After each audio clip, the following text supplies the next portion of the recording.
당신이 뭔데 여기서 진단을 내려요? 환자 치료를 방해한 책임, 법적으로 물을 수 있어요. 성민은 입술을 깨물었습니다. 40년 동안 의사로 살아온 성민이었지만 지금 이 순간 성민은 그저 하나의 환자일 뿐이었습니다. 주변의 간호사들이 수군거렸습니다. 저 노인이 뭐래? 환자가 의사 흉내를 내네. 성민은 할 말을 잃었습니다. 눈앞에서 환자가 죽어가고 있었지만 아무도 성민의 말에 귀 기울이지 않았습니다. 오늘도 당신 마음에 닿을 이야기를 준비했습니다. 시작 전에 무료 버튼인 구독과 좋아요로 함께 해주시면 큰 힘이 됩니다. 서울 변두리 낡은 다세대 주택 2층에서 희미한 불빛이 새어나오고 있었습니다. 밤 11시가 넘은 시각, 대부분의 집들은 이미 불을 끈 지 오래였지만 이 작은 방만은 여전히 깨어 있었죠. 방 안에는 70세의 한성민이 오래된 스탠드 불빛 아래 앉아 의학 논문을 읽고 있었습니다. 낡은 안경 너머로 보이는 성민의 눈빛은 여전히 날카로웠지만 얼굴 곳곳에 새겨진 주름은 세월의 무게를 고스란히 드러내고 있었습니다. 성민의 손가락은 논문을 넘기다가 문득 멈췄습니다. 글자들이 흐릿하게 번져 보였기 때문이죠. 성민은 한때 의학계에 살아있는 교과서라 불리던 명예교수였습니다. 서울의대에서 40년 넘게 흉부외과를 가르쳤고 수많은 제자들이 성민의 손을 거쳐 훌륭한 의사로 성장했죠. 성민의 강의실은 언제나 학생들로 가득 찼고 학회에서 성민의 발표가 있는 날이면 청중석의 자리가 모자랄 정도였습니다. 국내는 물론 해외 학회에서도 성민의 이름은 존경의 대상이었습니다. 특히 폐질환 진단에 있어서 성민의 능력은 신의 경지라는 평가를 받았죠. 성민은 엑스레이 사진 한 장만으로도 환자의 상태를 정확히 파악해냈고 수술실에서는 한치의 오차도 없는 집도 솜씨를 보여주었습니다. 세계 흉부학회에서 공로상을 받던 날 성민은 단상에 올라 이렇게 말했었죠. 의사는 환자의 생명 앞에서 결코 교만해서는 안 됩니다. 우리는 다만 생명을 빌려 배우는 학생일 뿐입니다. 환자의 숨소리 하나, 안색 하나도 놓쳐서는 안 됩니다. 그것이 바로 생명을 대하는 의사의 자세입니다. 그 말에 청중석에서는 우레와 같은 박수가 터져 나왔습니다.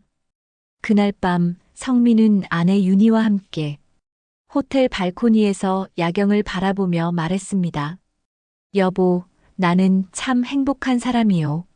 좋은 일을 하면서 인정도 받고 당신 같은 사람과 함께 있으니 말이요. 윤희는 성민의 손을 꼭 잡으며 웃었습니다. 당신이 행복하면 나도 행복해요. 하지만 그 모든 영광은 이제 먼 과거의 이야기가 되어버렸습니다. 5년 전 성민의 아내 윤희가 췌장암 진단을 받았습니다. 처음엔 소화불량이라고 생각했죠. 윤희는 괜찮아요, 당신. 나이 들면 다 이런 거예요. 라며 웃어넘겼지만 성민은 아내의 얼굴에서 무언가 다른 것을 느꼈습니다. 의사로서의 직감이었죠. 성민은 윤희를 병원에 데려갔고 검사 결과를 받아든 순간 성민의 손이 떨렸습니다. 췌장암 사기, 이미 수술도 불가능한 상태였습니다. 성민은 전국의 최고 전문의들을 찾아다녔고 최신 치료법을 모두 시도했습니다. 밤낮으로 의학 논문을 뒤지며 조금이라도 희망이 될 만한 치료법을 찾았죠. 하지만 윤희의 상태는 점점 나빠졌습니다. 석 달 만에 윤희는 성민의 품에서 마지막 숨을 거두었습니다. 윤희는 마지막 순간까지 성민을 걱정했죠. 당신, 나 없어도 잘 살아요. 당신은 훌륭한 의사니까. 아직 당신을 필요로 하는 환자들이 많잖아요. 성민은 윤희의 손을 꼭 잡으며 울먹였습니다. 여보, 가지 마오. 제발. 하지만 윤희는 조용히 눈을 감았고 성민의 손에서 힘이 빠져나갔습니다. 그날 이후 성민은 무너졌습니다. 그토록 많은 환자를 살렸던 성민이었지만 정작 자신의 아내는 지켜내지 못했죠. 장례식장에는 수많은 제자들과 동료들이 찾아왔지만 성민은 아무 말도 하지 못했습니다. 성민은 그저 멍하니 영정 사진만 바라보고 있었죠. 장례를 마친 뒤 성민은 학교에 사직서를 제출했습니다. 제자들이 찾아와 만류했지만 성민은 고개를 저었습니다. 나는 이제 의사로서 자격이 없네. 가장 소중한 사람을 지키지 못한 의사가 무슨 자격으로 남을 가르치겠나. 나는 이제 그저 늙은 사람일 뿐이야. 그렇게 성민은 학회도, 강의도, 제자들과의 연락도 모두 끊었습니다. 세상이 성민을 잊어갔고 성민 역시 세상을 잊으려 애썼습니다. 성민은 논문에서 눈을 떼고 옆에 놓인 쌀죽 그릇을 바라봤습니다. 아침에 끓여놓은 죽이 벌써 식어버렸습니다. 식은 죽을 한 숟가락 떠먹으며 성민은 혼잣말처럼 중얼거렸습니다. 이젠 환자보다 약봉지 날짜를 더 잘 아는 의사가 됐지. 성민의 목소리에는 자조와 허무함이 섞여 있었습니다. 한때 수술실을 누비던 그 손은 이제 떨림 때문에 젓가락조차 제대로 쥐기 힘들어졌고 수많은 생명을 구했던 그 판단력은 이제 스스로의 건강조차 챙기지 못하는 지경에 이르렀습니다. 성민은 죽 한 숟가락을 입에 넣었지만 맛을 느낄 수가 없었습니다. 창밖에서 갑자기 구급차 사이렌 소리가 울려 퍼졌습니다. 날카로운 소리가 밤의 정적을 가르며 점점 가까워지다가 멀어졌죠. 성민은 무심히 고개를 돌려 창밖을 바라봤습니다. 예전 같았으면 그 소리를 들으면 심장이 뛰고 몸이 먼저 반응했을 텐데 이제는 그저 스쳐 지나가는 소음일 뿐이었습니다. 어디선가 누군가는 지금 생사의 갈림길에 서 있을 텐데 성민은 더 이상 그 생명을 구할 수 없었습니다. 성민은 다시 논문으로 시선을 돌렸지만 글자들이 제대로 눈에 들어오지 않았습니다. 논문 제목은 폐색전증의 조기 진단과 치료였지만 성민에게는 더 이상 의미가 없었습니다. 방 안은 쓸쓸했습니다. 벽에는 먼지가 쌓인 상패들과 감사패들이 걸려 있었습니다. 대한민국 의학 발전 공로상, 우수 교육자상, 세계 흉부학회 평생 공로상. 하지만 그것들은 이제 과거의 영광을 증명하는 유물에 불과했죠. 책장에는 성민이 집필한 의학 교재들이 꽂혀 있었습니다. 한성민의 흉부외과학, 폐질환의 진단과 치료, 호흡기 내과의 실제. 이 책들은 지금도 전국의 의대생들이 교과서로 사용하고 있었지만 정작 저자인 성민은 이 좁은 방에서 혼자 늙어가고 있었습니다. 성민은 천천히 안경을 벗어 책상 위에 놓았습니다. 며칠이 지나면서 성민의 기침은 점점 심해졌습니다. 처음에는 단순한 감기려니 생각했죠. 나이 들면 의뢰 그럴 수 있다고 성민은 스스로를 달랬습니다. 하지만 기침은 멈추지 않았고 밤마다 숨이 차올라 잠을 이루기 힘들었습니다. 새벽녘이면 성민은 침대에서 일어나 앉은 채로 숨을 고르곤 했죠. 창밖의 어둠을 바라보며 성민은 혼잣말을 했습니다. 이건 단순한 감기가 아닌데. 성민은 의사로서의 본능으로 자신의 상태가 심상치 않다는 걸 느꼈습니다. 하지만 병원에 가는 건 망설여졌습니다. 성민은 더 이상 의료계의 명예교수가 아니었습니다. 그저 평범한 노인일 뿐이었죠. 누가 성민의 말을 귀담아 들어줄까요? 성민은 그게 두려웠습니다. 한 달이 지나자 성민은 더 이상 버틸 수 없었습니다. 기침과 함께 가래에 피가 섞여 나오기 시작했고 몸무게도 눈에 띄게 줄어들었습니다. 옷은 헐렁해졌고 벨트 구멍을 2칸이나 더 조여야 했죠. 거울을 보니 얼굴은 헬쑥해져 있었고 눈 아래는 시커멓게 그늘이 져 있었습니다. 성민은 거울 속 자신의 모습을 보며 쓴웃음을 지었습니다. 이제 정말 늙은이가 됐구먼. 성민은 마지못해 근처 종합병원을 찾기로 했습니다. 옷장에서 오래된 코트를 꺼내 입으며 성민은 한숨을 내쉬었습니다. 언제부터 병원 가는 게 이렇게 두려워졌나? 성민은 천천히 계단을 내려갔습니다. 숨이 차서 중간중간 멈춰 서야 했죠. 계단 난간을 붙잡고 숨을 고르는 성민의 모습은 쓸쓸했습니다. 병원 로비에 들어서자 소독약 냄새가 코를 찔렀습니다.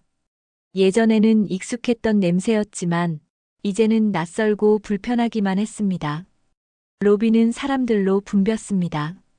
휠체어를 탄 노인들, 아이를 안은 젊은 엄마들, 진료 순서를 기다리는 환자들.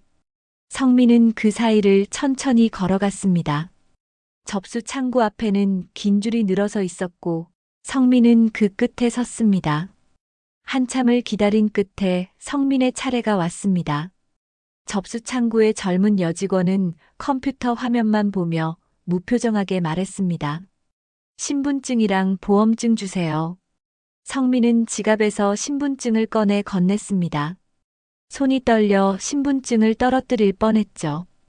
여직원은 서류를 들춰보더니 퉁명스럽게 말했습니다. 노인네, 보험 갱신 안 하셨네요. 새로 등록하셔야 돼요. 서류 작성하시고 다시 오세요. 성민은 노인네라는 말에 잠시 굳었습니다. 그 말이 가슴에 날카롭게 박혔죠. 한때 수많은 사람들이 교수님이라고 불렀던 성민이었지만 이제는 그저 노인네였습니다. 성민은 꾹 참으며 조용히 말했습니다. 그냥 감기련이 하고 왔소. 등록은 다음에 하면 안 되겠소? 여직원은 귀찮다는 표정으로 한숨을 쉬었습니다. 규정이 그래요. 어쩔 수 없어요. 뒤에 사람들 많으니까 빨리 좀 해주세요. 뒤에서 누군가 짜증스럽게 말했습니다. 아이고, 어르신 때문에 우리가 언제까지 기다려야 돼요? 성민은 얼굴이 붉어졌습니다. 창피함과 분노가 동시에 밀려왔죠. 하지만 성민은 아무 말도 하지 못했습니다. 성민은 서류를 받아들고 한쪽 구석의 의자에 앉았습니다. 손이 떨려 펜을 제대로 쥐기 힘들었지만 성민은 천천히 서류를 작성했습니다. 이름, 주소, 생년월일, 병력. 서류를 채워가며 성민은 문득 생각했습니다. 나는 언제부터 이렇게 초라한 사람이 되었을까? 서류를 작성하는 동안에도 기침이 멈추지 않았고 사람들은 성민을 피해 자리를 옮겼습니다. 마치 전염병이라도 옮을 것처럼 말이죠. 서류를 제출하고 1시간을 더 기다린 끝에 성민은 진료실로 안내받았습니다. 문을 열고 들어가자 30대 초반으로 보이는 젊은 남자 의사가 앉아 있었습니다. 명찰에는 박준혁이라고 적혀 있었죠. 박준혁은 컴퓨터 모니터만 보며 말했습니다. 어디가 불편하세요? 성민은 조심스럽게 말했습니다. 기침이 한 달째 계속되고 숨도 자주 차오릅니다. 가래에 피도 섞여 나오고요. 그리고 몸무게도 많이 줄었습니다. 박준혁은 여전히 모니터만 보며 키보드를 두드렸습니다. 흡연하세요? 성민은 고개를 저었습니다. 아니요, 평생 담배를 피운 적이 없습니다. 박준혁은 짧게 대답했습니다. 엑스레이 찍고 오세요. 밖에 나가서 안내받으시면 됩니다. 성민은 엑스레이 촬영을 마치고 다시 진료실로 돌아왔습니다. 또다시 30분을 기다려야 했죠. 대기실에 앉아 있는 동안 성민은 주변 사람들을 관찰했습니다. 모두들 지쳐 보였습니다. 병원이라는 곳은 희망보다 절망이 더 많은 곳이라는 생각이 들었죠. 드디어 성민의 이름이 불렸고 성민은 다시 진료실로 들어갔습니다. 박준혁은 화면에 뜬 엑스레이 사진을 잠깐 보더니 말했습니다. 요즘 폐렴 환자 많아요. 항생제 일주일 드시고 나으면 끝입니다. 처방전 뽑아드릴게요. 박준혁의 말투는 기계적이었습니다. 마치 100번도 넘게 했던 말을 또 반복하는 것처럼 말이죠. 성민은 화면 속 엑스레이 사진을 힐끗 보았습니다. 그 순간 성민의 눈빛이 날카로워졌습니다. 40년 동안 수천 장의 폐 엑스레이를 봐온 성민의 눈에는 무언가 이상한 점이 보였죠. 왼쪽 폐 하엽 부분에 불규칙한 음영이 있었고 그 형태가 단순한 폐렴과는 달랐습니다.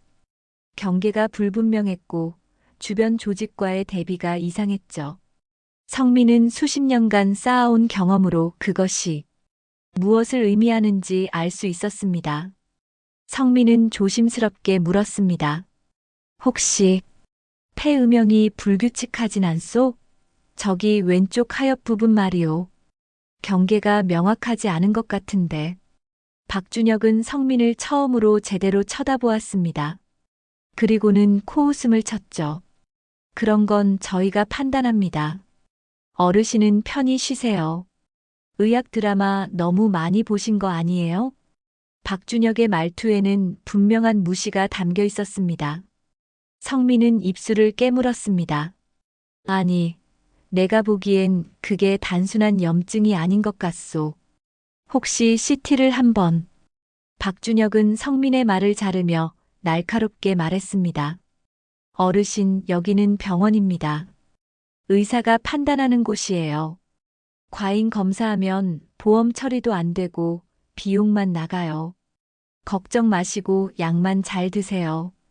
다음 환자 있으니까 나가주세요. 성민은 더 이상 말을 잇지 못했습니다. 40년 동안 의사로 살아온 성민이었지만 지금 이 순간 성민은 그저 하나의 환자일 뿐이었습니다. 성민은 처방전을 받아들고 진료실을 나섰습니다. 복도를 걸으며 성민은 깊은 한숨을 내쉬었죠. 내가 틀렸을까? 나이가 들어 눈이 흐려진 걸까? 하지만 성민의 본능은 계속해서 경고를 보내고 있었습니다. 저 음영은 단순한 폐렴이 아니라고 말이죠. 약국에서 항생제를 받아 일주일 동안 복용했지만 증상은 전혀 나아지지 않았습니다. 오히려 기침은 더 심해졌고 밤이면 숨쉬기가 더욱 힘들어졌죠. 성민은 밤마다 창가에 앉아 숨을 고르며 생각했습니다. 역시 내 판단이 맞았어. 이건 폐렴이 아니야. 하지만 다시 병원에 간다 한들 누가 성민의 말을 들어줄까요? 일주일 뒤 성민은 다시 같은 병원을 찾았습니다. 이번에는 증상이 더 악화되었다고 말하며 추가 검사를 요청했지만 박준혁은 고개를 저었습니다. 어르신, 항생제는 일주일 이상 복용해야 효과가 나타나요. 한 주만 더 드시고 오세요. 성민은 애원하듯 말했습니다. 선생, 정말 이건 폐렴이 아닌 것 같소. CT라도 한번 찍어주시오. 박준혁은 짜증스럽게 대답했습니다. 필요 없어요. 과잉 진료하면 보험 심사 떨어져요. 약이나 잘 드세요. 성민은 고개를 숙인 채 진료실을 나왔습니다. 복도를 걸으며 성민은 무력감에 휩싸였죠. 세상은 이제 성민의 말에 귀 기울이지 않았습니다. 그날 저녁 성민은 증상이 심해져 응급실로 실려왔습니다. 집에서 혼자 있다가 갑자기 호흡곤란이 와서 의식을 잃었던 것이죠. 다행히 이웃집 아주머니가 소리를 듣고 신고해서 구조될 수 있었습니다. 응급실에서 응급처치를 받은 성민은 입원 병동으로 옮겨졌습니다. 4인실이었습니다. 좁은 방에 4개의 침대가 놓여 있었고 성민은 창가 쪽 침대를 배정받았죠. 성민은 침대에 누워 천장을 바라보며 생각했습니다. 이제 나도 환자가 됐구나. 치료받는 사람이 아니라 치료받는 사람이 되었어. 며칠이 지나자 성민은 같은 병실의 환자들과 이야기를 나누기 시작했습니다. 옆 침대에는 68세의 김태성 씨가 있었습니다. 태성은 폐암 진단을 받고 수술을 앞두고 있었죠. 태성은 성민을 보며 말했습니다. 어르신도 폐 쪽이세요? 성민은 고개를 끄덕였습니다. 그런 것 같소. 하지만 정확한 진단은 아직 못 받았어요. 태성은 한숨을 쉬었습니다. 나도 처음엔 그냥 기침인 줄 알았어요. 그런데 알고 보니 암이더라고요. 다행히 초기라 수술하면 완치 가능하대요. 태성의 목소리에는 희망이 섞여 있었습니다. 성민은 태성에게 물었습니다. 누가 진단해 주셨소? 태성은 대답했습니다. 박준혁 선생님이요. 아직 젊지만 똑똑하시더라고요. 처음엔 폐렴이라고 했는데 제가 계속 아프다고 하니까 CT 찍어주셨어요. 그래서 조기에 발견할 수 있었죠. 성민은 쓴웃음을 지었습니다. 똑같은 의사였지만 어떤 환자에게는 친절하고 어떤 환자에게는 무관심했던 것이죠. 성민은 더 이상 말하지 않았습니다. 태성은 성민의 표정을 보며 조심스럽게 물었습니다. 어르신, 무슨 일 하셨어요? 성민은 잠시 망설이다가 대답했습니다. 그냥 의사였소. 태성의 눈이 커졌습니다. 의사셨어요? 어디서요? 성민은 짧게 대답했습니다. 서울의대에서 가르쳤었지요. 오래전 일이요. 태성은 감탄하며 말했습니다. 와, 교수님이셨네요. 그럼 여기 의사들보다 훨씬 잘 아시겠어요. 성민은 고개를 저었습니다. 이제는 아니요. 세월이 많이 흘렀고 의학도 많이 발전했으니까요. 나는 이제 그냥 늙은 환자일 뿐이요. 성민의 목소리에는 깊은 쓸쓸함이 배어 있었습니다. 태성은 더 이상 묻지 않았습니다. 두 사람은 한동안 말없이 창밖을 바라봤죠. 창밖에는 비가 내리고 있었습니다. 며칠이 지난 어느 날 저녁, 성민은 책을 읽고 있었습니다. 갑자기 옆 침대에 태성이 거친 숨소리를 내기 시작했습니다. 성민은 책을 내려놓고 태성을 바라봤죠. 태성의 얼굴은 창백했고 이마에는 식은 땀이 맺혀 있었습니다. 김 선생, 괜찮으시오? 성민이 물었지만 태성은 대답하지 못했습니다. 태성은 가슴을 움켜쥐며 숨을 헐떡였죠. 성민은 즉시 침대에서 일어나 태성에게 다가갔습니다. 성민은 태성의 맥박을 짚어보았습니다. 맥박은 빠르고 불규칙했으며 호흡은 얕고 가빴습니다. 성민의 의사 본능이 깨어났습니다. 40년 동안 쌓아온 경험이 성민의 몸을 움직였죠. 성민은 태성의 증상을 빠르게 파악했습니다. 갑작스러운 호흡곤란, 창백한 안색, 식은 땀, 빠른 맥박. 이것은 폐색 전증의 전형적인 증상이었습니다. 수술을 앞둔 환자가 장시간 침대에 누워 있으면 혈전이 생길 수 있고 그 혈전이 폐동맥을 막으면 생명이 위험해집니다. 성민은 즉시 간호사 호출 버튼을 눌렀습니다. 하지만 간호사는 오지 않았습니다. 성민은 다시 버튼을 눌렀지만 여전히 아무도 오지 않았죠. 태성의 상태는 점점 악화되고 있었습니다. 성민은 복도로 뛰쳐나갔습니다. 간호사, 간호사.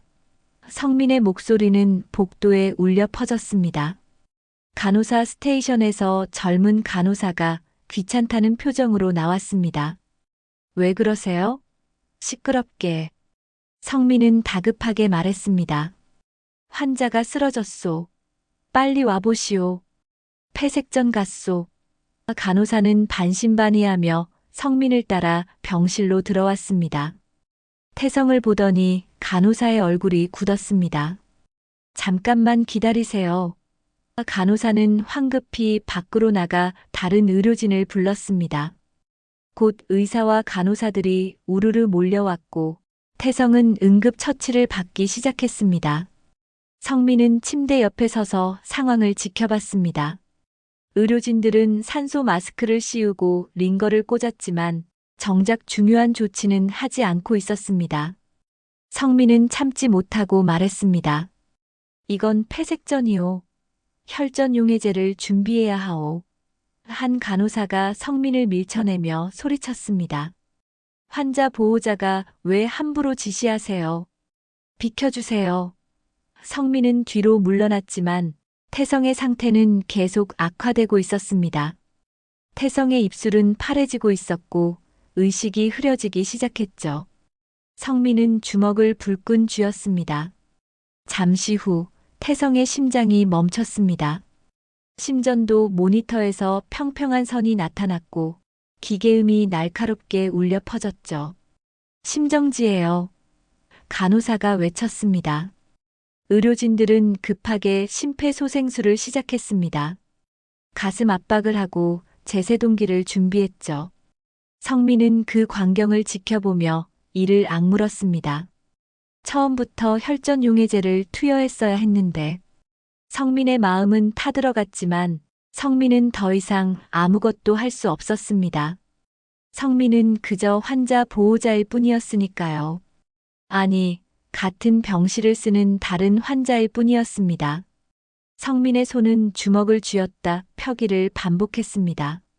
40년 동안 몸에 밴 의사로서의 본능이 성민을 괴롭혔죠. 소란 속에서 박준혁이 헐레벌떡 뛰어왔습니다. 박준혁의 얼굴에는 당황한 기색이 역력했습니다. 박준혁은 상황을 파악하더니 의료진들에게 지시를 내렸습니다. 에피네프린 1mg 투여. 계속 심폐소생술. 의료진들은 분주하게 움직였지만 태성의 상태는 나아지지 않았습니다. 제세동을 3번이나 시도했지만 심장은 다시 뛰지 않았죠. 박준혁의 이마에도 땀이 맺혔습니다. 박준혁은 태성의 차트를 급하게 확인했습니다. 왜 갑자기 이렇게 된 거야? 박준혁의 목소리에는 초조함이 묻어났습니다. 시간이 흐를수록 상황은 절망적이었습니다. 성민은 더 이상 참을 수 없었습니다. 성민은 앞으로 나서며 떨리는 목소리로 말했습니다. 선생, 이건 급성 폐색전이오. 혈전용해제를 바로 투여해야 하오. 지금이라도 늦지 않았소. 박준혁은 성민을 노려보며 날카롭게 물었습니다. 누가 환자에게 손댔습니까? 누가 함부로 진단을 내린 겁니까? 성민은 한 걸음 다가서며 말했습니다. 내가 이 환자를 먼저 봤소. 증상이 명백한 폐색전이었소. 갑작스러운 호흡곤란, 빠른 맥박, 청색증. 수술 전 환자가 장시간 누워있으면 심부정맥 혈전이 생기고 그게 폐동맥을 막는 거요. 선생도 의대에서 배웠을 거 아니오. 성민의 목소리에는 절박함이 배어 있었습니다. 주변의 간호사들과 의료진들은 웅성거리기 시작했습니다. 저 노인이 뭐래? 환자가 의사 흉내를 내네. 정신 나간 거 아냐? 박준혁은 얼굴이 붉어지며 소리쳤습니다. 어르신, 의료행위 방해하신 거예요. 당신이 뭔데 여기서 진단을 내려요? 당신은 환자잖아요. 환자 치료를 방해한 책임, 법적으로 물을 수 있어요. 성민은 입술을 깨물었습니다. 나는 환자를 살리려고 한 것뿐이요. 선생, 지금이라도 혈전용해제를. 박준혁은 손을 저으며 차갑게 말했습니다. 닥치세요. 이 환자 사망하면 당신한테 책임 물을 겁니다. 무단으로 환자 진찰했고 의료진 업무 방해했어요. 경찰 부를 겁니다. 성민은 할 말을 잃었습니다. 주변의 시선이 모두 성민을 향했습니다. 비난의 눈빛들이었죠. 한 간호사가 성민의 팔을 잡으며 말했습니다. 어르신, 나가 계세요. 여기는 의료진만 있어야 합니다. 성민은 뿌리치고 싶었지만 힘이 없었습니다. 성민은 비틀거리며 뒤로 물러났습니다. 성민은 자신의 침대로 돌아와 주저앉았습니다. 눈앞에서는 여전히 심폐소생술이 진행되고 있었습니다. 하지만 성민은 알고 있었습니다. 이미 너무 늦었다는 것을 말이죠. 태성을 살릴 골든타임은 이미 지나갔습니다. 성민은 고개를 떨구고 눈을 감았습니다. 귓가에는 제세동기 소리와 의료진들의 다급한 목소리가 들렸습니다. 결국 태성은 사망했습니다. 심폐소생술을 30분 넘게 시도했지만 태성의 심장은 다시 뛰지 않았습니다. 박준혁이 사망 시각을 선언하자 병실은 무거운 침묵에 휩싸였습니다. 사망 시각 오후 8시 42분. 박준혁의 목소리는 떨리고 있었습니다. 의료진들은 하나둘 병실을 빠져나갔고 성민만 홀로 남았습니다. 성민은 태성의 침대 옆에 서서 그의 얼굴을 바라봤습니다. 이제 차갑게 식어버린 얼굴이었죠. 미안하오, 김 선생. 내가 더 일찍, 더 강하게 말했어야 했는데. 성민의 눈가에 눈물이 맺혔습니다. 내가 더 단호하게 나섰어야 했는데. 미안하오. 성민은 떨리는 손으로 태성의 손을 잡았습니다. 이미 차가워진 손이었습니다. 그날 저녁 경찰이 병원에 왔습니다. 박준혁이 신고를 한 것이었죠. 2명의 경찰관이 병실로 들어왔습니다. 한성민 씨 맞으십니까? 성민은 고개를 끄덕였습니다. 경찰은 성민에게 사건 경위를 물었습니다. 환자에게 무슨 행위를 하셨습니까? 성민은 차분하게 대답했습니다. 나는 단지 환자의 맥박을 짚어봤을 뿐이요. 그리고 의료진을 불렀소. 환자가 위험하다는 걸 알았으니까요. 경찰은 노트에 기록하며 물었습니다. 의사 선생님 말로는 어르신이 함부로 진단을 내렸다고 하던데요. 혈전용해제를 투여하라고 지시했다고요? 성민은 깊은 한숨을 쉬었습니다. 나는 오랫동안 의사로 일했소. 40년 동안 흉부외과 의사였소. 그래서 환자의 증상을 알 수 있었소. 하지만 나는 어떤 치료도 하지 않았소. 단지 의료진에게 알렸을 뿐이요. 환자를 살리려고 한 것뿐이요. 경찰은 성민의 신분증을 확인했습니다. 한성민. 직업란에 무직이라고 되어 있네요. 의사셨다고요? 성민은 고개를 끄덕였습니다. 5년 전에 은퇴했소. 서울의대 명예교수였소.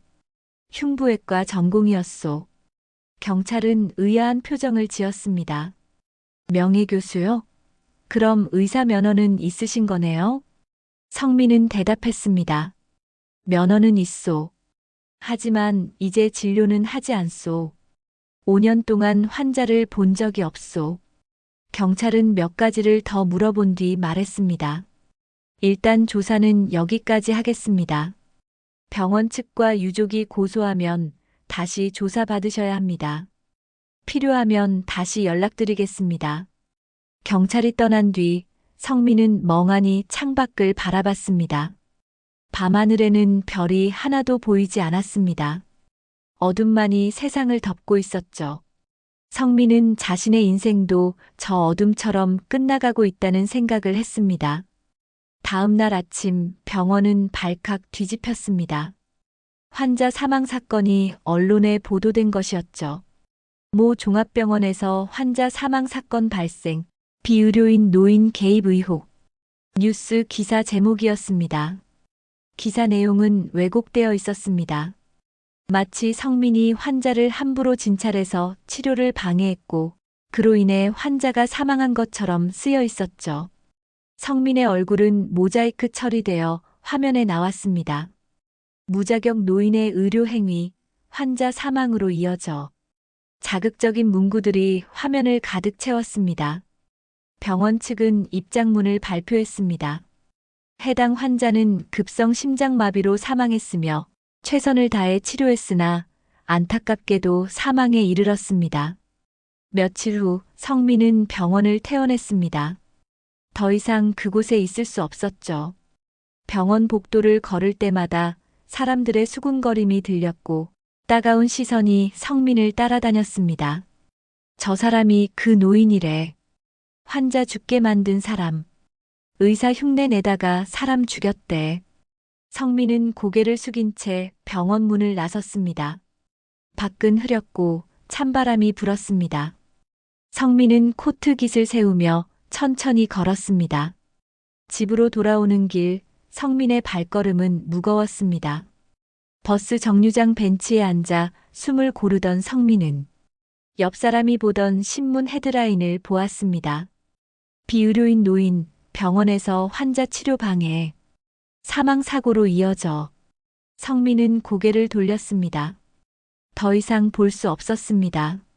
집에 도착한 성민은 현관문을 열고 들어섰습니다. 어두컴컴한 방 안은 차갑고 적막했습니다. 성민은 불도 켜지 않은 채 소파에 주저앉았습니다. 온몸에 힘이 빠졌습니다. 성민은 천장을 바라보며 깊은 한숨을 내쉬었습니다. 얼마나 시간이 흘렀을까요? 성민은 텔레비전을 켰습니다. 뉴스가 나오고 있었습니다. 모 종합병원 환자 사망 사건, 비의료인의 무단 개입이 원인. 병원 측은 법적 대응 검토 중. 아나운서의 목소리가 차갑게 울려 퍼졌습니다. 화면에는 병원 외관이 비치고 이어서 모자이크 처리된 성민의 모습이 나왔습니다. 해당 노인은 환자에게 무단으로 접근해 맥박을 체크하고 의료진에게 치료 방법을 지시한 것으로 알려졌습니다. 성민은 텔레비전을 껐습니다. 하지만 소용없었습니다. 핸드폰에도 연락이 쏟아지고 있었습니다. 모르는 번호들이었습니다. 성민은 핸드폰을 들어 화면을 확인했습니다. 문자 메시지가 수십 통 와 있었습니다. 당신 같은 사람 때문에 환자가 죽었어요. 부끄러운 줄 아세요? 의사 흉내 내지 마세요. 사람 목숨이 장난입니까? 당신은 살인자예요. 악플들이었습니다. 성민은 손이 떨렸습니다. 성민은 핸드폰을 꺼버렸습니다. 하지만 마음속의 소음은 멈추지 않았습니다. 그날 저녁 성민은 편의점 앞 벤치에 앉아 있었습니다. 집안에 있기가 답답했던 것이죠. 차가운 바람이 불었고 거리의 불빛들이 하나둘 켜지기 시작했습니다. 성민은 손에 든 캔 커피를 마시며 멍하니 앞을 바라봤습니다. 사람들이 성민 앞을 지나갔습니다.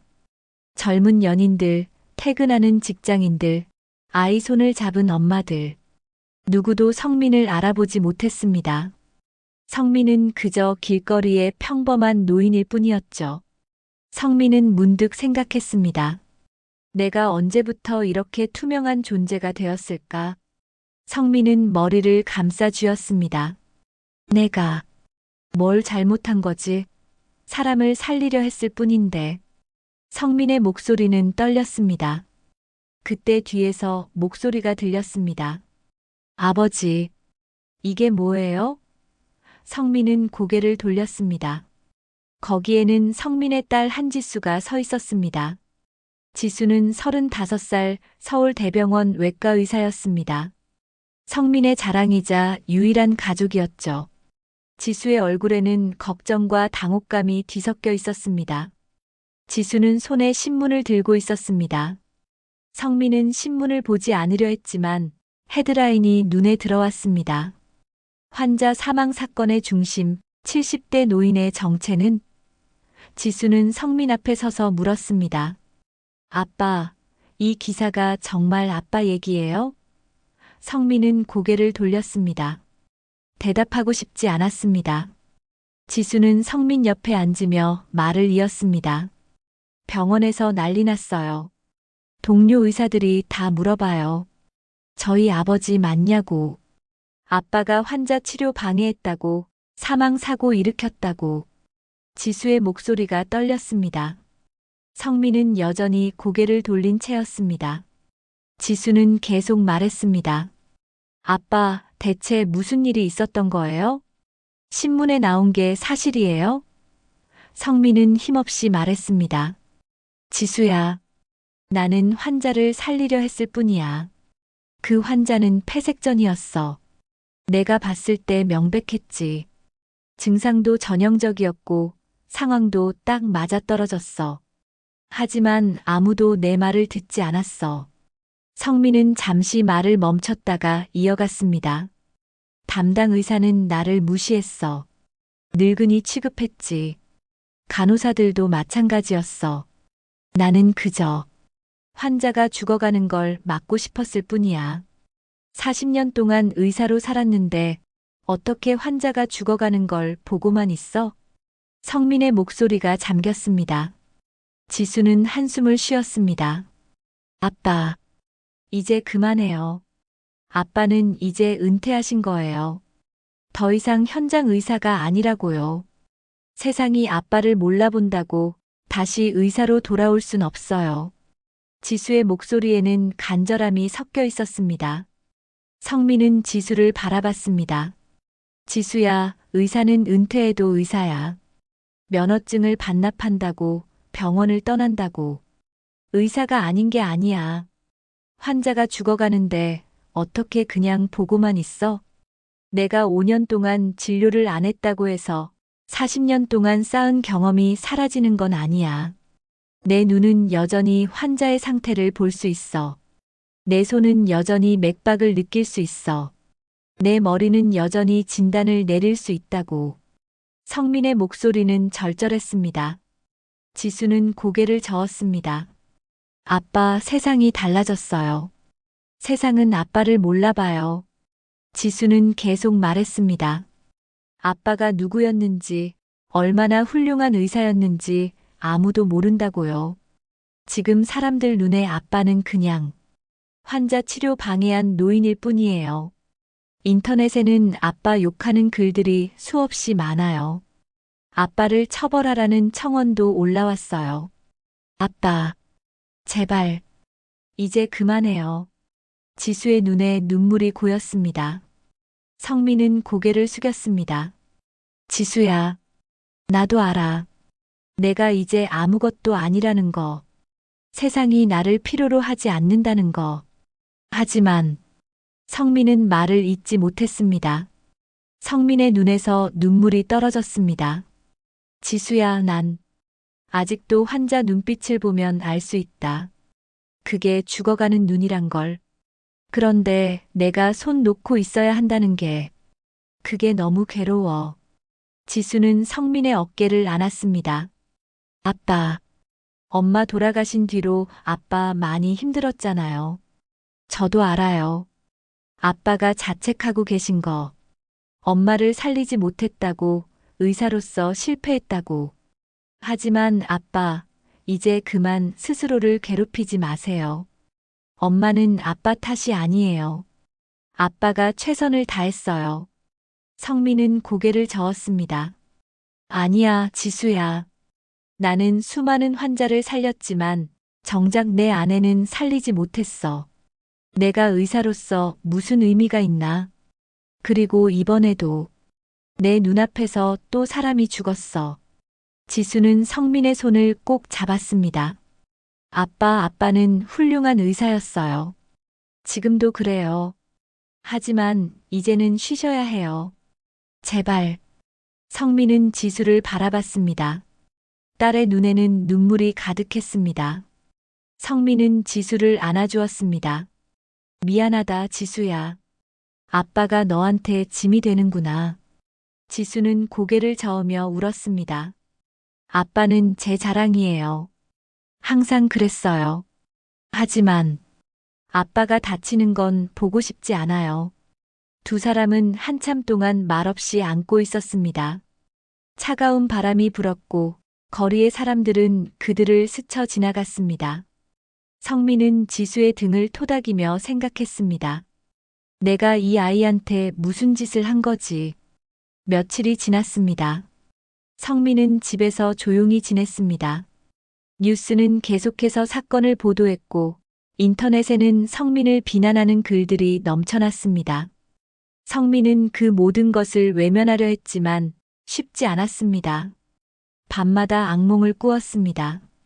태성이 숨을 헐떡이며 성민을 바라보는 꿈이었죠. 교수님, 왜 저를 살리지 못하셨어요? 성민은 악몽에서 깨어나 식은땀을 흘렸습니다.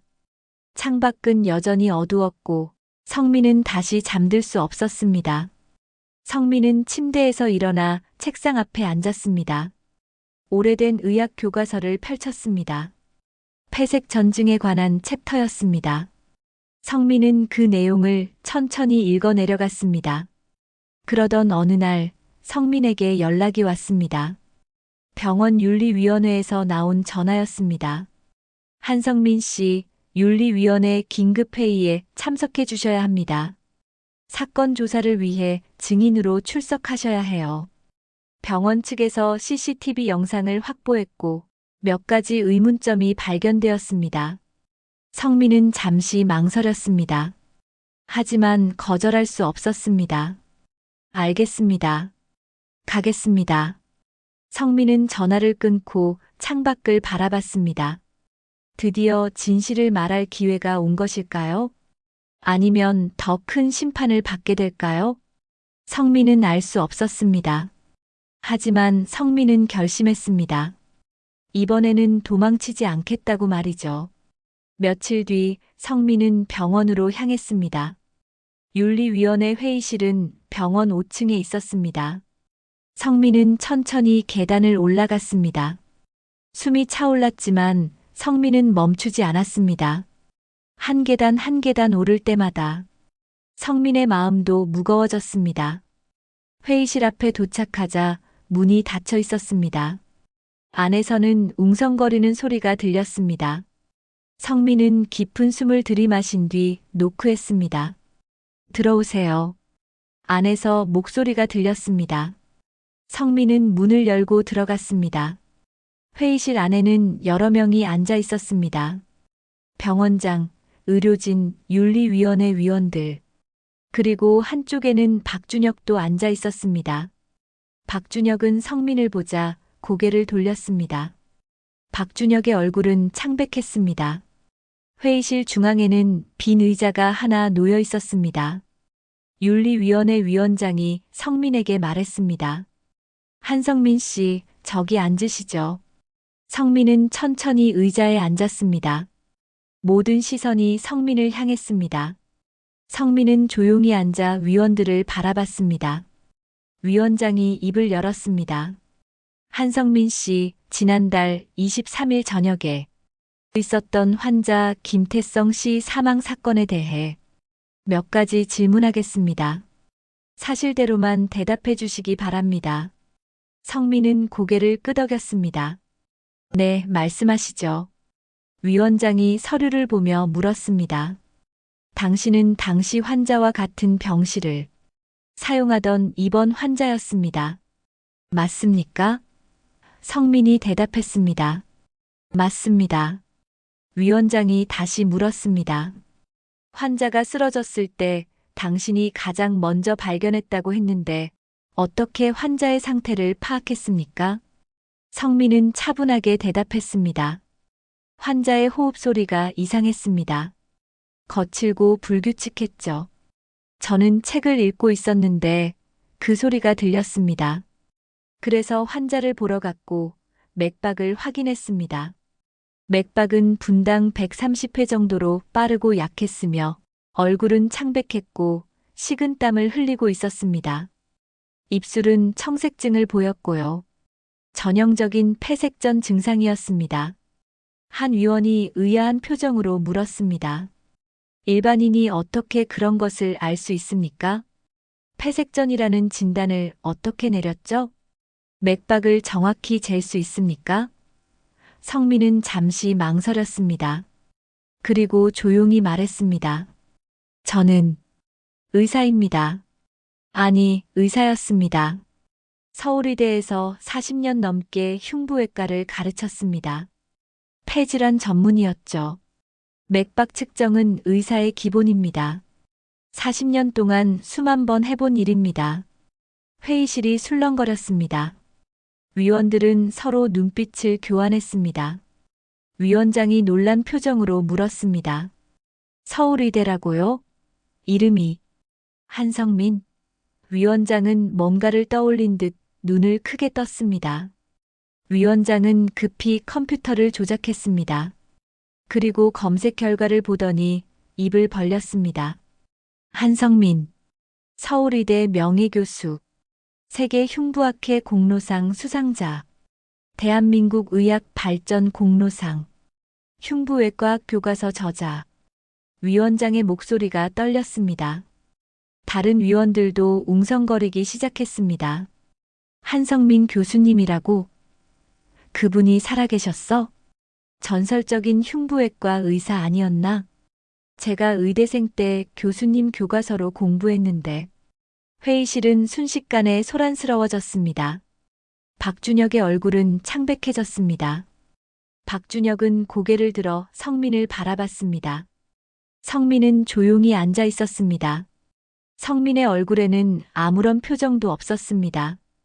위원장이 회의실을 진정시킨 뒤 물었습니다.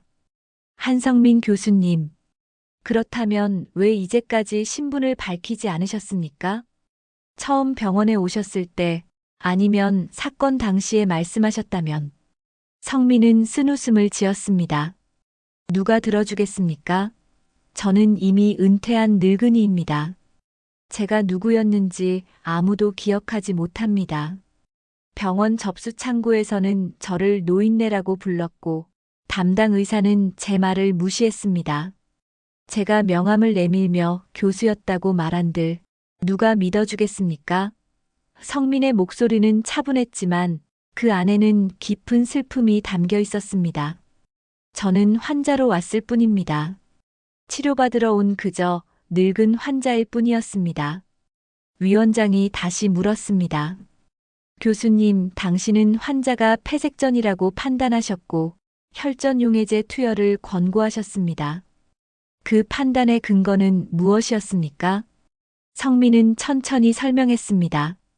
환자 김태성 씨는 폐암 진단을 받고 수술을 앞두고 있었습니다. 장시간 침대에 누워 있었죠. 이런 경우 심부정맥혈전증 발생 위험이 높습니다. 증상 발현 당시 환자는 갑작스러운 호흡곤란, 분당 130회 이상의 빠른 심박수, 청색증, 흉통을 호소했습니다. 이는 폐색전의 전형적인 증상입니다. 성민은 계속 말했습니다. 저는 40년 동안 수백 건의 폐색전 환자를 봤습니다. 제 눈은 착각하지 않습니다.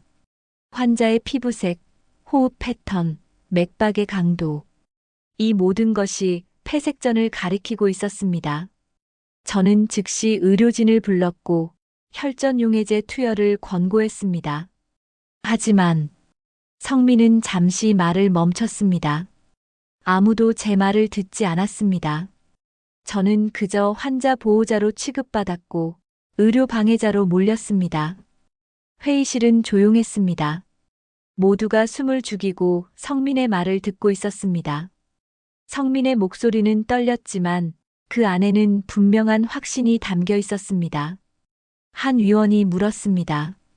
그렇다면 왜 담당 의사인 박준혁 선생은 그것을 파악하지 못했습니까? 성민은 잠시 박준혁을 바라보다가 시선을 돌렸습니다. 성민은 조용히 대답했습니다. 젊은 의사들은 모니터와 수치에만 의존합니다. 환자를 직접 보지 않습니다. 맥박을 직접 짚어보지 않고 피부색을 관찰하지 않습니다. 컴퓨터 화면만 봅니다. 검사 결과만 봅니다. 환자의 눈을 보지 않습니다. 그것이 현대의학의 발전이자 동시의 한계입니다. 성민의 목소리는 담담했지만 그 안에는 깊은 아쉬움이 담겨 있었습니다. 우리는 기계를 믿는 법은 배웠지만 환자를 믿는 법은 잊어버렸습니다. 위원장이 박준혁을 향해 물었습니다. 박준혁 선생, 당시 상황을 설명해 주시겠습니까?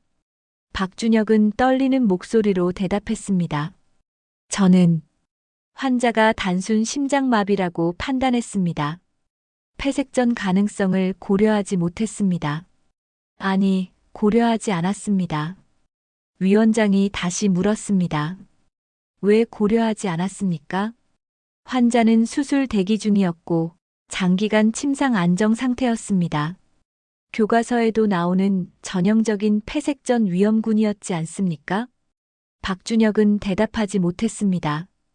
박준혁의 손이 떨렸고 이마에는 식은땀이 맺혔습니다. 그때 한 위원이 말했습니다.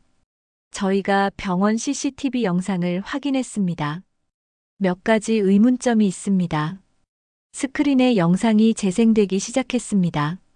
태성이 쓰러진 순간부터의 영상이었습니다. 영상 속에서 성민은 태성의 맥박을 짚고 즉시 간호사 호출 버튼을 눌렀습니다. 그리고 복도로 뛰쳐나가 의료진을 불렀죠. 성민은 환자를 살리려고 최선을 다했습니다. 하지만 의료진이 도착한 뒤 성민은 밀려났고 혈전용해제 투여는 이루어지지 않았습니다. 영상 속 성민의 모습은 필사적이었습니다. 하지만 아무도 성민의 말에 귀 기울이지 않았습니다.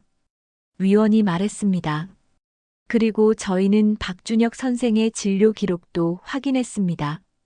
환자 김태성 씨는 입원 당시 폐색전 위험 평가를 받았어야 했습니다. 하지만 기록에는 그런 평가가 없습니다. 또한 예방적 항응고제 투여도 이루어지지 않았습니다. 이는 명백한 응급 프로토콜 위반입니다.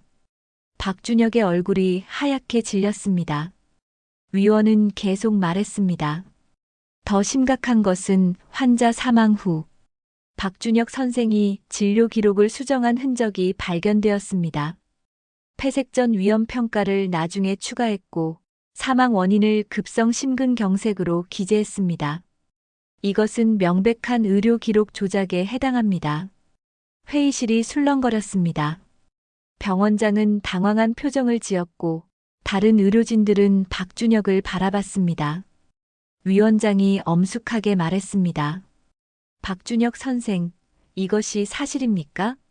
박준혁은 고개를 숙인 채 아무 말도 하지 못했습니다. 박준혁의 어깨가 떨렸습니다.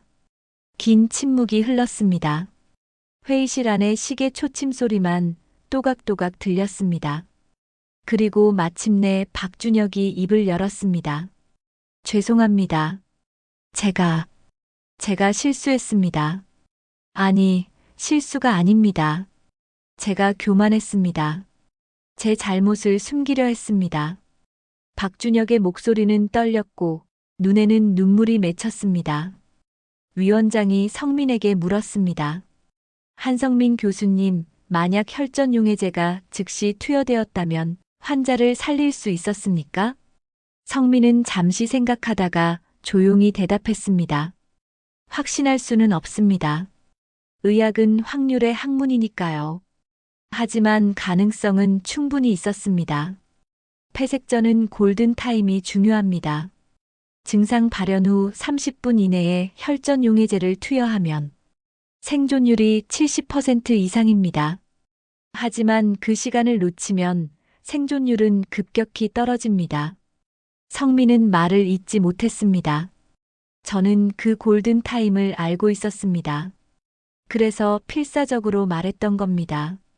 환자를 살릴 수 있다고 확신했습니다. 위원장이 고개를 끄덕이며 말했습니다. 이제 상황이 명확해졌습니다. 한성민 교수님은 환자를 살리려 했고 올바른 진단을 내렸습니다. 하지만 신분이 확인되지 않았고 의료진은 교수님의 조언을 무시했습니다. 그리고 담당 의사는 프로토콜을 위반했고 진료 기록을 조작했습니다. 이것은 명백한 의료 과실입니다. 위원장은 박준혁을 바라보며 말했습니다. 박준혁 선생, 할 말 있습니까? 박준혁은 여전히 고개를 숙인 채였습니다. 박준혁의 눈에서 눈물이 떨어졌습니다. 그 눈물이 바닥에 떨어지는 소리가 회의실 안에 울렸습니다. 그때 성민이 조용히 입을 열었습니다. 나는 환자의 목숨 앞에서 늙지도 은퇴하지도 않았습니다. 누가 의사입니까? 자격증을 가진 사람이 아닙니다. 마지막까지 환자를 지키는 사람이 의사입니다. 나는 40년 동안 그것을 배웠고 그것을 가르쳤습니다. 하지만 세상은 나를 잊었습니다.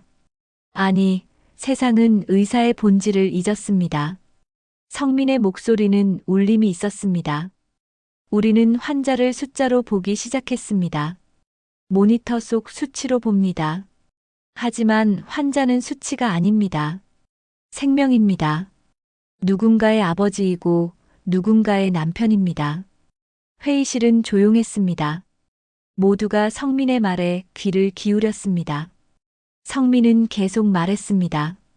젊은 의사들에게 말하고 싶습니다. 환자의 눈을 보십시오. 환자의 손을 잡아보십시오. 맥박을 직접 짚어보십시오. 컴퓨터가 알려주지 못하는 것들이 있습니다. 환자의 두려움, 고통, 그리고 살고 싶은 간절함. 그것은 모니터에 나타나지 않습니다. 성민의 눈에는 눈물이 고였습니다. 나는 김태성 씨를 살리지 못했습니다. 그것은 평생 제 가슴에 남을 것입니다. 하지만 나는 최선을 다했습니다. 의사로서 할 수 있는 모든 것을 했습니다. 그것만은 확신합니다. 그 순간 박준혁이 자리에서 일어났습니다. 박준혁은 떨리는 목소리로 말했습니다. 교수님, 저 당신 제자였습니다. 회의실이 술렁였습니다. 모두가 놀란 표정으로 박준혁을 바라봤습니다. 박준혁은 울먹이며 말을 이었습니다. 2013년 교수님 마지막 강의를 들었습니다. 그때 교수님이 말씀하셨죠.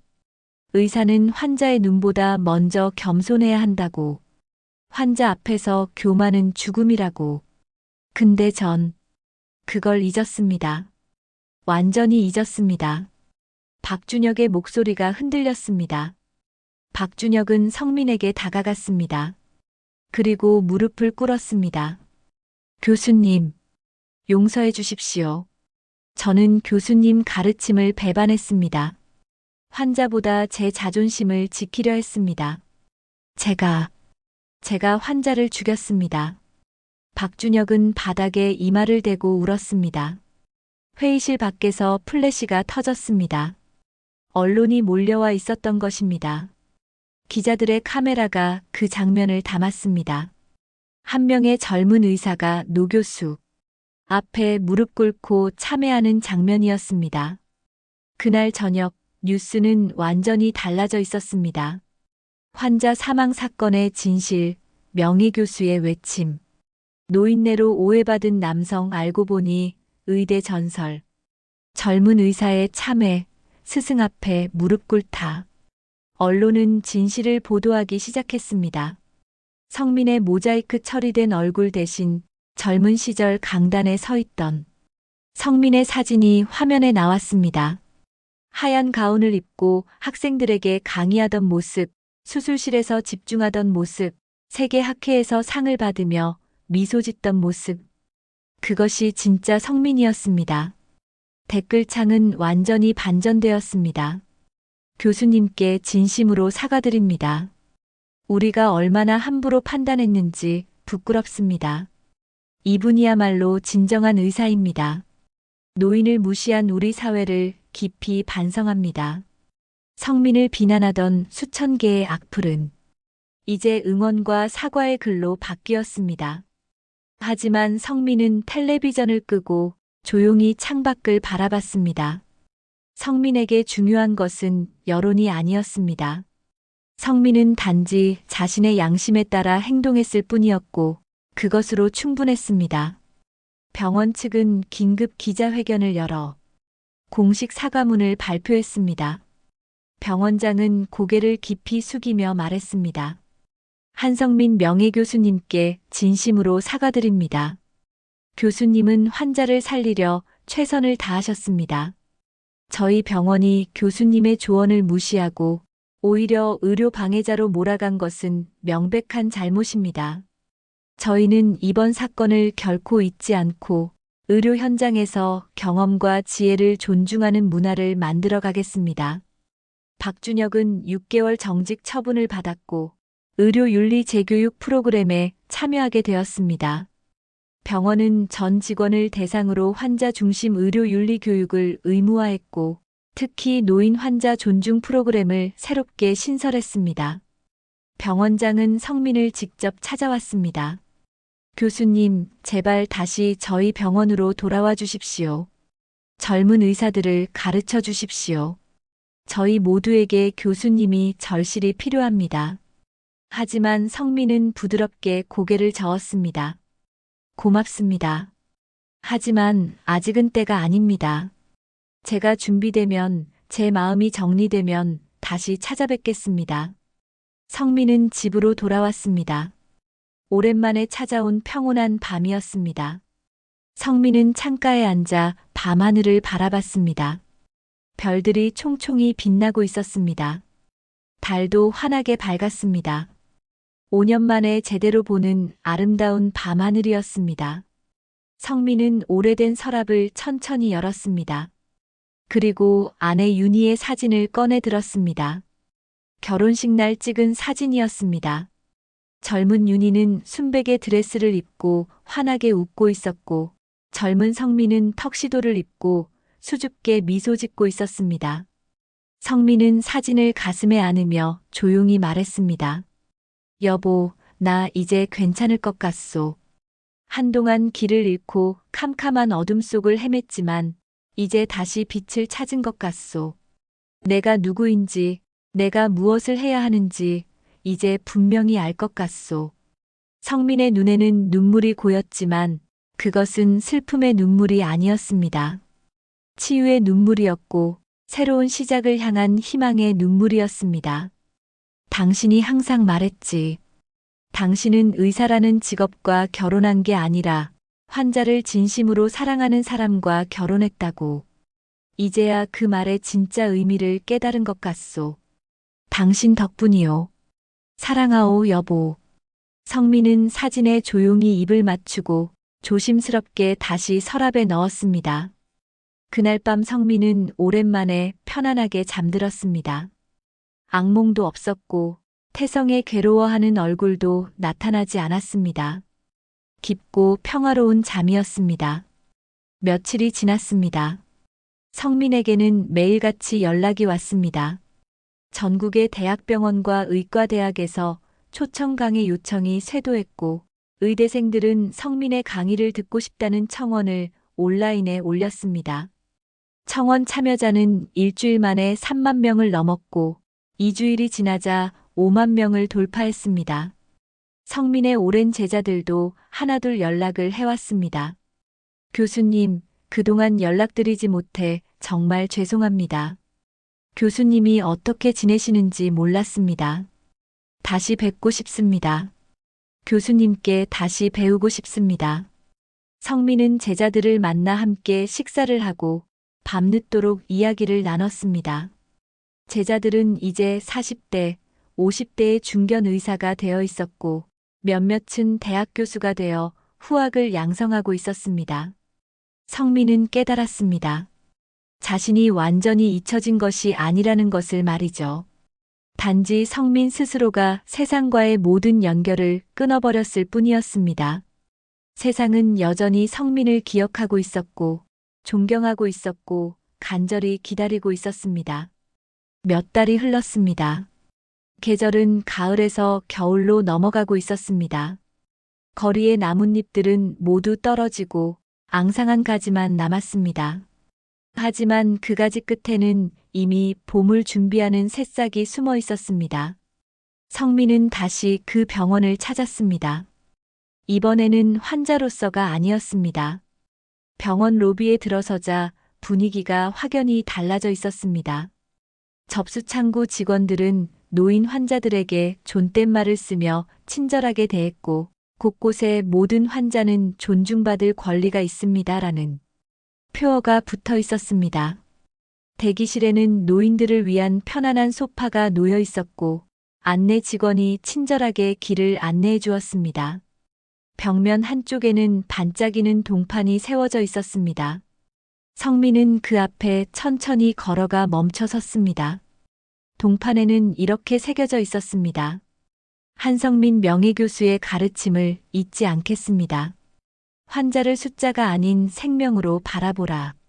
의사는 환자의 눈보다 먼저 겸손해야 한다. 성민은 동판을 오랫동안 바라봤습니다. 그리고 조용히 미소 지었습니다. 성민은 엘리베이터를 타고 옥상으로 올라갔습니다. 병원 옥상에는 작은 정원이 아름답게 꾸며져 있었습니다. 환자들이 쉴 수 있는 힐링 가든이었죠. 겨울꽃들이 피어 있었고 따뜻한 온실에는 초록 식물들이 자라고 있었습니다. 나무 벤치가 여러 개 놓여 있었습니다. 성민은 구석의 벤치에 앉아 하늘을 바라봤습니다. 하늘은 맑았습니다. 바람이 스쳐 지나갔습니다. 성민은 눈을 감았습니다.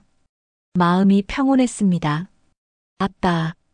뒤에서 목소리가 들렸습니다. 성민은 천천히 눈을 떴습니다. 딸 지수가 서 있었습니다. 지수는 손에 따뜻한 커피 2잔을 들고 있었습니다. 지수는 성민 옆에 앉으며 커피를 건넸습니다. 아빠 마실래요? 성민은 커피를 받아들었습니다. 고맙다 지수야. 내가 이렇게 시간 내줘서 정말 고맙구나. 두 사람은 한동안 말없이 하늘을 바라봤습니다. 아버지와 딸 사이를 채우는 따뜻한 침묵이었습니다. 지수가 조심스럽게 입을 열었습니다. 아빠, 학교에서 또 연락 왔어요. 다시 강에 들어오래요. 학생들이 직접 요청했대요. 아빠 이야기를 듣고 모두들 진짜 의사가 뭔지 배우고 싶대요. 성민은 커피를 한 모금 마셨습니다. 따뜻했습니다. 성민은 지수를 보며 물었습니다. 지수야, 너는 어떻게 생각하니? 지수는 환하게 웃으며 대답했습니다. 아빠가 하고 싶은 대로 하세요. 아빠는 언제나 훌륭한 의사였어요. 지금도 앞으로도 그럴 거예요. 성민은 고개를 끄덕였습니다. 그래. 이제야 의사로 돌아갈 때가 된 모양이네. 5년 동안 도망쳤지만 이제는 돌아갈 수 있을 것 같구나. 지수는 성민의 손을 꼭 잡았습니다. 아빠, 정말 자랑스러워요. 성민과 지수는 함께 일어섰습니다. 바람이 불었고 하늘은 여전히 맑았습니다. 두 사람은 옥상 문을 향해 걸었습니다. 문을 열자 복도에 젊은 의사들이 줄지어 서 있었습니다. 성민을 기다리고 있었던 것입니다. 젊은 의사들은 성민을 보자 일제히 고개를 숙여 인사했습니다. 교수님, 지도 부탁드립니다. 그들의 목소리에는 진심이 담겨 있었습니다. 그 중에는 박준혁도 있었습니다. 박준혁은 성민을 보며 깊이 고개를 숙였습니다. 눈에는 회개의 눈물이 맺혀 있었습니다. 성민은 천천히 고개를 끄덕였습니다. 그래. 이번엔 내가 배우겠네. 겸손이라는 걸. 성민은 젊은 의사들을 이끌고 복도를 걸어갔습니다. 성민의 걸음은 더 이상 무겁지 않았습니다. 가벼웠고 힘이 있었습니다. 70세 노 교수는 다시 의사로 돌아왔습니다.